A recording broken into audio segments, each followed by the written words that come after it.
श्रवणावर पण चर्चा झाली, परंतु सर थोडं एकदा परत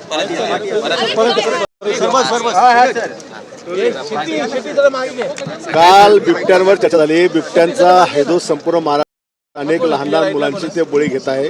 खूप लोक त्याच्या मारले गेली, परंतु या बिबट्यांच्या केवळ पिंजरे लावू किंवा त्याच्याकरता काहीतरी सेंटर उघडू अशा प्रकारची घोषणा झाली.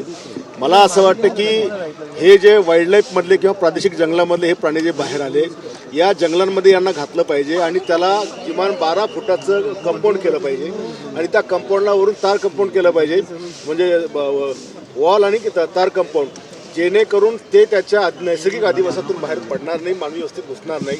आणि त्यांना काय तुम्हाला शेळ्या सोडायच्या का नीलगाय सोडायची का हरणं सोडायची, ही जंगलामध्ये सोडली पाहिजे. जेव्हा त्यांना जंगलामध्ये त्यांना खाद्य मिळेल तर ते मानवी वस्तीकडे पडणार नाही. ही उपाययोजना काल करायला म्हणजे अपेक्षित होती, परंतु या विषयावर काही चर्चा झाली नाही.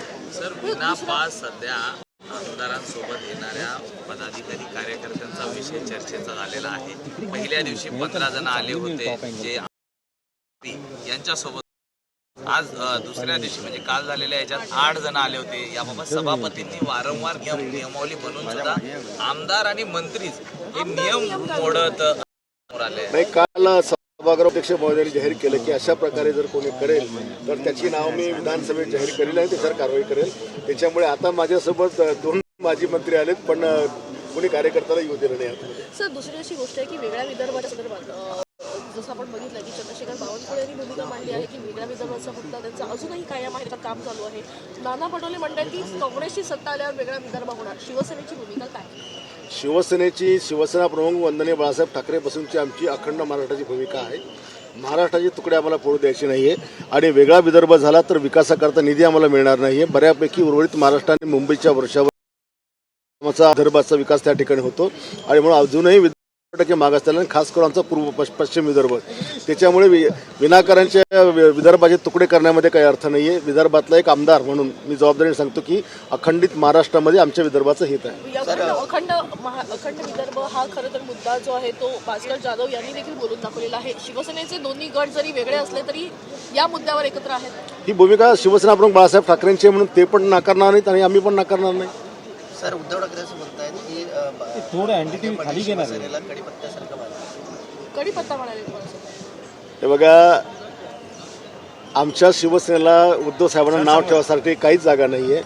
आम्हाला काय कसं बघतात काय बघतात हे आमचं आम्हाला माहिती आहे. मग तुम्हाला काँग्रेस कसं बघायचं तुम्ही बघा जरा. सर अनिल परब भाडोत्री मंत्री म्हणालेले आहेत उदय सामंत. नाही, ही मस्तावीर भाषा आहे. एका सदनामध्ये एका जबाबदार आमदारांनी अशा प्रकारे मंत्र्यांबद्दल अशा प्रकारे हे करणे, कारण ते पण मंत्री होते. मग का तुम्ही मंत्री बदलतो, तुम्ही पण भाडोत्री मंत्री म्हणून काम केलं का? तुम्हाला जर असं कोणी बोललं असतं तर. उदय सामंतांच्या नेतृत्वात 25 आमदार भाजपमध्ये जाणार अशी चर्चा सतत सुरू असते. आमचे 61 आमदार आम्ही एकत्र आहोत. आमचं नेतृत्व एकनाथ शिंदे साहेब करत आहेत. शिवसेनेचा एकही आमदार इकडे तिकडे जात नाही. ही रुमर आहे, चर्चा आहे, फालतूची वायफळ चर्चा आहे.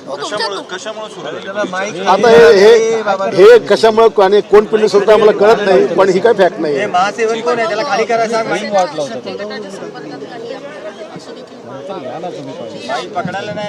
शिवसेनेच्या आम्ही त्यांचे जे 20 आहेत त्यांच्यातले आम्ही तिकडे किती शिल्लक ठेवू हा एकनाथ शिंदे साहेबांच्या मागच्या अनुभवावरून तुम्हाला कळेल. Thank you sir.